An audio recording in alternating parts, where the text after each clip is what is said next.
Hi, welcome to biology. This is our very first slideshow for Brookings Biology, and we're going to be talking about things that you read about in Chapter 1.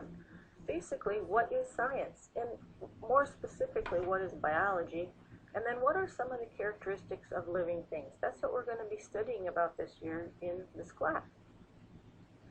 If you look at science in general and what scientists do, we have to think about science as a method of looking at the world, as an organized method of looking at things that we see and trying to make sense of things. Scientists use evidence to try and explain things that they see happen. If you spend any time with young children, you know they spend a lot of time asking questions. Why is the sky blue? Why do trees turn color in the fall? Why do bugs do this? Why? And they're curious about the things they see happening in their world.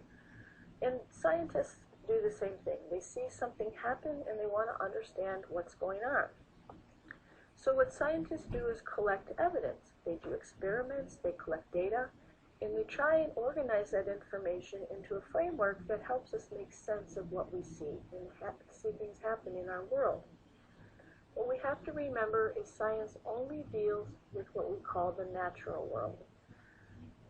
We're not talking about supernatural. If you watch those crazy shows on TV with the Ghostbusters and those kinds of things, that's not something that science deals with. We need to focus on what we call the natural world, things that we can study, things that we can see happen.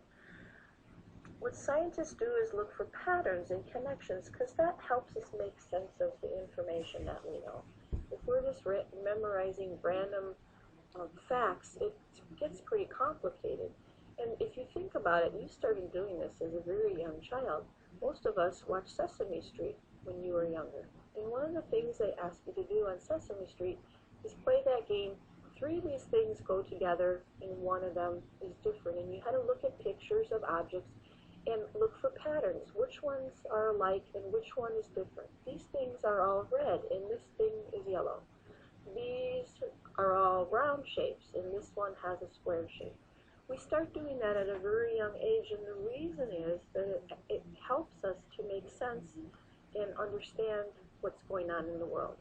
If I ask you to close your eyes for a minute and think about a bird. That one?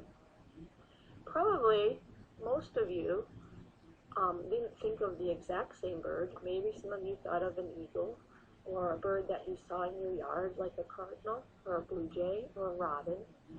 But if you think about it, and if I ask you to come up with what are some characteristics that birds have in common, probably you would say they have feathers, they have wings.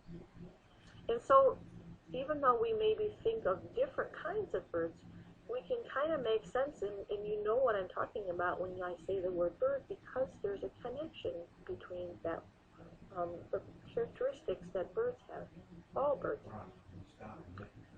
So what scientists do is try to come up with explanations that can be tested by doing an experiment. And so we see something happen and we make a hypothesis about what we think is going on, and then we do an experiment to try and collect data, collect evidence to explain that thing that we see happen.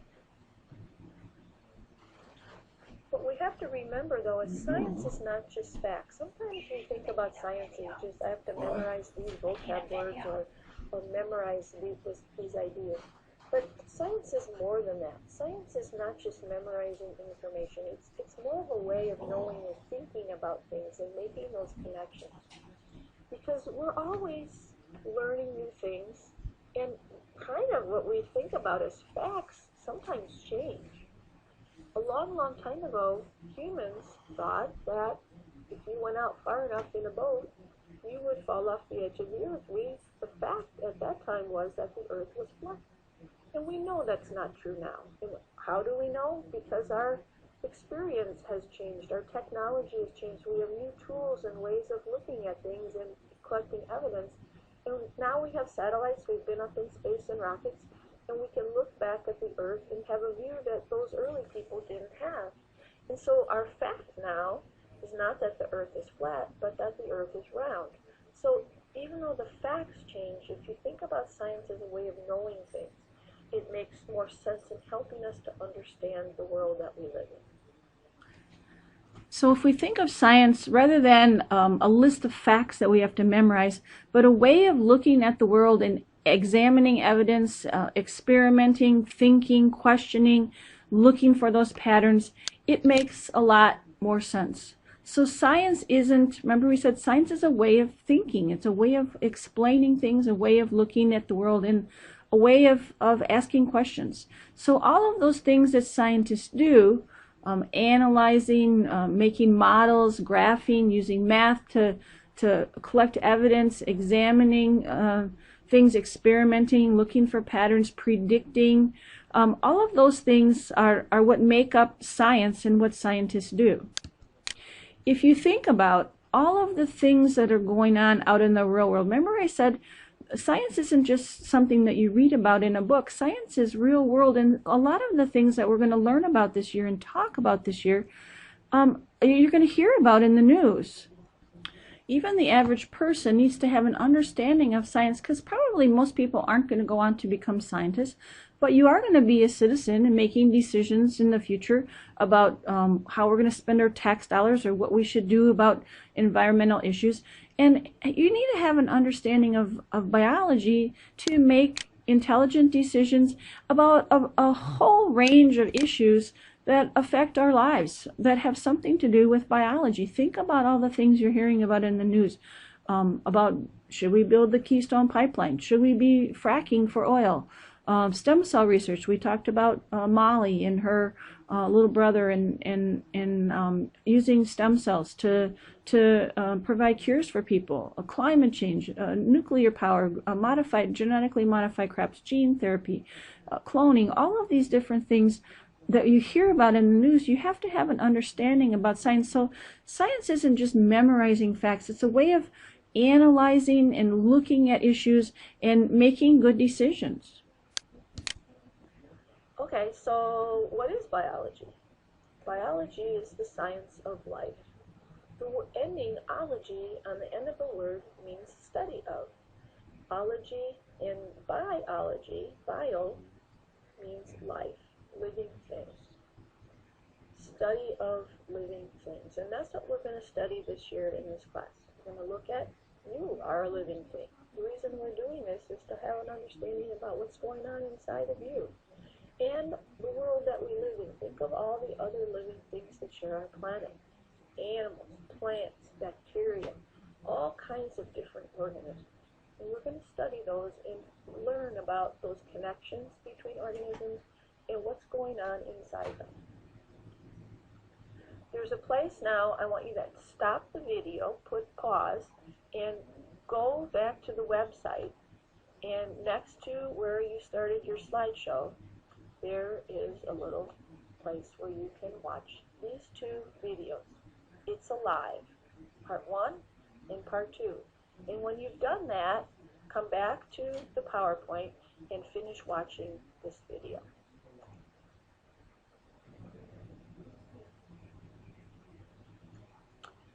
Welcome back. I'm glad that you watched the video, and what you saw in the video was some characteristics of living things. What characteristics do all living things have in common? And so we're going to make a list. Characteristics of living things. All living things are made of cells. We're going to talk more about each one of these. All living things reproduce. If we didn't reproduce, we would pretty soon run out of the living things on our planet. We have to keep making more lions and more people and more bacteria. All living things have the same shared, that's what universal means, everywhere. They all have the same genetic code. They're talking the same language. All living things grow and develop. You started as a single cell. That sperm and egg got together to make that very first cell, and you went from a very small, tiny cell that you need a microscope to see to a huge, giant person that's 5 or 6 feet tall. All living things have to obtain and use material and energy from the outside world. You saw in the video all those shun words: digestion, respiration, excretion. They all have to do with obtaining the materials and energy that we use in helping them, using them to help maintain our bodies.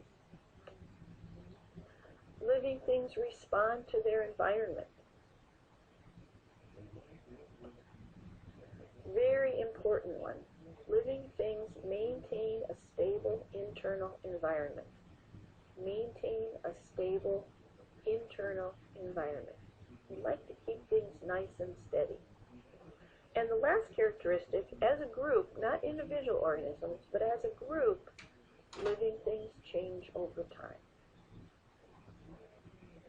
We're going to go on to look at each of those things, and we're going to put some vocab words on those ideas so we can talk about them, because we need to have some words or labels to talk about things. So very first one, we said all living things are made of cells, and the cell is the basic unit of life. It's the smallest little piece that shows those characteristics of living things. If you break a cell apart and let the insides out, it no longer is living. So cell is the smallest little piece of something that shows those characteristics.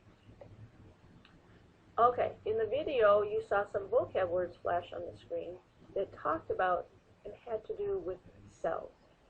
Cells, some organisms are what we call unicellular. And here's a good place to talk about science vocab words. A lot of science vocab words seem pretty big and complicated, and they're not words we use every day. But if you look at the pieces and break them apart, it can help you to understand what the word means. We know what cell means. And uni, we use that prefix in a lot of other words. Think unit in math, a little piece that we measure with. Or unicycle, like with one wheel. Uni means one. So unicellular organisms are made of only one cell. They're only one cell big. That's pretty tiny, and you probably need a microscope to see them. An example would be bacterial cells. They are very, very small, and a bacteria is an organism, a living thing that's only one cell big. Multicellular organisms, multi means many, multiple, think multiple, multiply. Multicellular organisms may start as one cell. You are multicellular, you have lots of cells. You started as one cell, but as adults, their bodies are made of many cells, many multi. Example would be a human or a tree. These are living things that are made, your body is made out of billions of cells. All living things reproduce, and they do it in two different ways, and some organisms can do both ways. Sexual reproduction is one that you're familiar with. That's what we do. In sexual reproduction, we're combining the genetic material, DNA, from two parents. Dad donates DNA in the sperm, mom donates DNA in the egg, and those two get together to make an offspring. Both parents contribute DNA. So sperm plus an egg, you get a baby. And anytime you have sperm and egg making a baby, you are dealing with sexual reproduction. Seen in animals, seen in some plants. We don't often think of plants as having sex, but plants do. Plants have flowers, those are their sexual reproducing organs. And flowers make pollen, that's the male part, that's the sperm part. And the middle part of the flower is where the egg is. And when bees carry pollen from one flower to another, they're helping the plant do sexual reproduction. They're moving pollen, the male part, the sperm, from one flower to the next flower to fertilize the egg and make a seed. That's a baby plant. The other kind of reproduction is called asexual. A means not or without, no sex. It's making a new organism, but we're using the genetic material, the DNA, from only one parent. An example is this little worm. It's called a flatworm. It's kind of a worm. They live in ponds and streams in South Dakota. You may see them if you go swimming or fishing. They kind of look like leeches, but they're not bloodsuckers. They are scavengers. They're called planaria. They look like little worms with flat heads. And they can reproduce asexually. If you take a planaria worm and cut it in half, the head grows a new tail, the tail grows a new head, and you get two worms. But because the pieces come from the same worm, they are genetically identical. It's like a clone. Some plants do that. If you've ever seen a spider plant, you can take those little spiders off the plant and pot them in a new plant, and you get a new whole plant. That would be asexual reproduction. We said all living things share a universal genetic code. Hereditary material is DNA in all cells. Deoxyribonucleic acid. Seems like a big word, complicated word, and if you want, we're going to just say DNA, but that's what the DNA stands for. D for deoxy,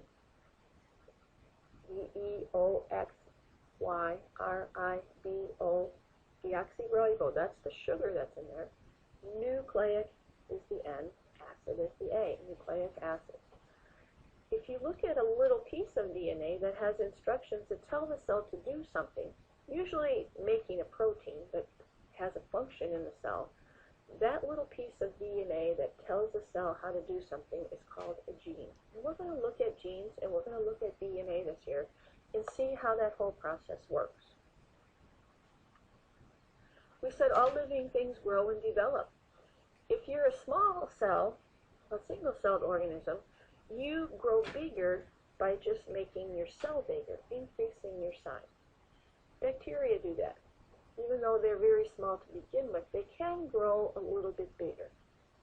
But there's a limit to how big you can get, and if you want to become a big organism, a big size organism, a multicellular organism, they grow in two ways. The cells can increase in size. You can make the cells a little bit bigger, but if you want to get really big, the way you do it is to make more cells, become multicellular. Increase not only cell size, but increase the cell number. Multicellular organisms don't just have many cells, lots of cells. There's billions of cells in your body. But those cells are different kinds of cells. And they do different kinds of jobs. They have different functions in your body. So you don't just have lots of cells that are all alike. You have skin cells, bone cells, nerve cells, muscle cells, blood cells, all those different kinds of cells doing different jobs in your body.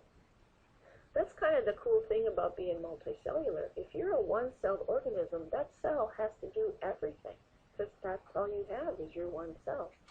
But if you become multicellular, you can start having cells specialize and do different kinds of jobs to help you do different things. That process of changing from that embryonic stem cell, that cell that I could become anything cell, into different looking adult cells that are doing different jobs. Those stem cells can change into a nerve cell and become part of your nervous system, your brain. It can become a blood cell and fight diseases. It can become a muscle cell. Those embryonic, I can be anything cells change to become different. And that vocab word for that is differentiation. Look at the word. It says right at the beginning, different. It's how cells become different, to do different jobs. If you look at the cells in your body, they actually look different. And that's because their shape helps them do the job that they have. This is a really important idea. All cells have the same DNA. All cells have the same DNA.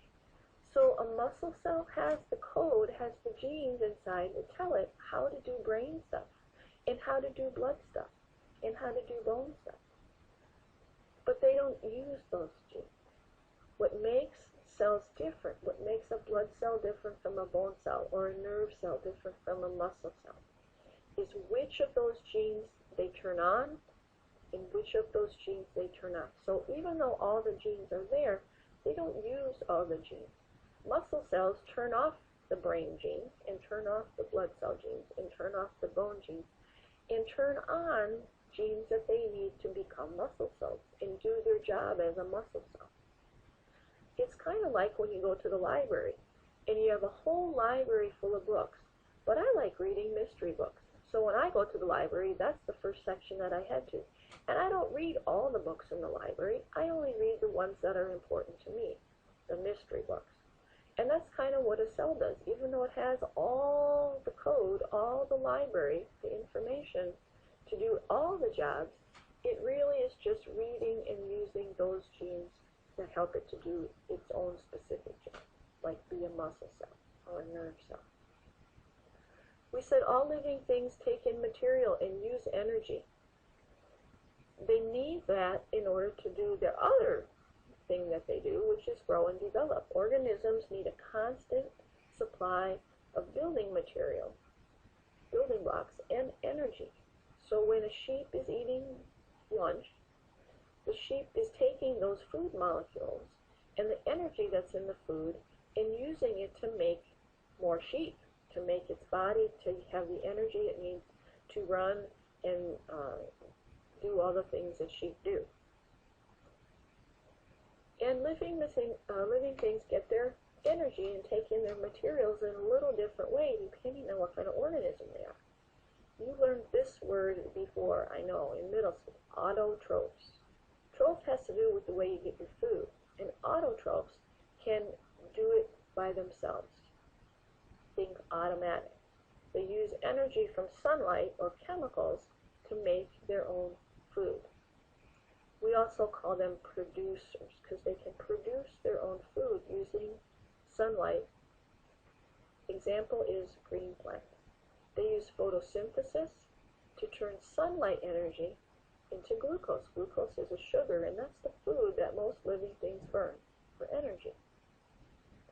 The other way organisms get their energy that they need are called heterotrophs. Heterotrophs, or consumers, get their energy by eating, consuming, taking material from other organisms.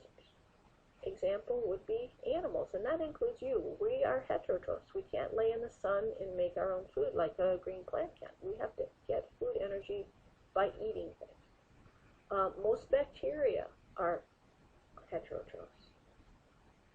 There are a few that can do photosynthesis, like a green plant. Okay, vocabulary. All of those chemical reactions that are happening inside your body to obtain the food that you eat, break it down, use those materials that come from the food, the building blocks to build your body, getting energy from your food, all those chemical reactions that either build up or break down the materials as you go through life. The vocab word for that is metabolism. Metabolism is all the chemistry that's happening in your body right now. We said all living things respond to their environment. The signal that you respond to is called a stimulus.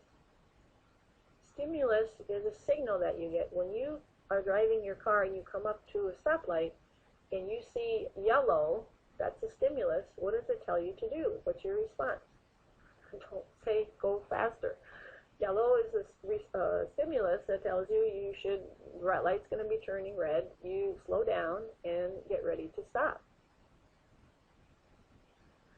Think about where we get our stimulus from. Stimulus can be an external stimulus coming from outside of our body. Example, when you grab onto something that's hot, you feel the signal that says, ouch, move your hand, get it off that hot thing. That's an outside stimulus.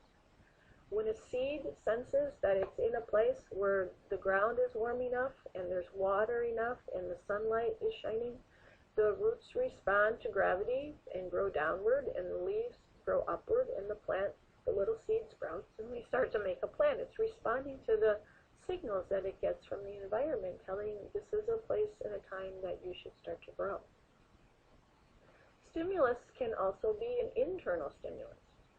When your blood sugar gets low and you're sitting in class and you're feeling hungry, it's because your body is responding to that low blood sugar stimulus that's telling you, go eat something, go get some food, you need some more lunch. Cells work to maintain stable internal conditions. That was one of the things on our list. And that word, vocab word that goes with that idea is homeostasis. Keep it the same. If the temperature changes too much, if the water amount changes too much, nutrients, acidity, if we get too far away from that stable internal condition, the cell can actually get sick and die. Homeostasis involves internal signals, internal, we call it feedback. Your body is always checking, how are things going? Do I have enough sugar? Am I too hot? Am I too cold? And your body responds to those signals by doing something to help maintain stable internal conditions. If you get too cold, you start shivering. Moving those muscles makes heat to help you warm up again. If you get too hot, we start sweating to cool off. And your body is trying to maintain your body temperature, maintain stable internal conditions.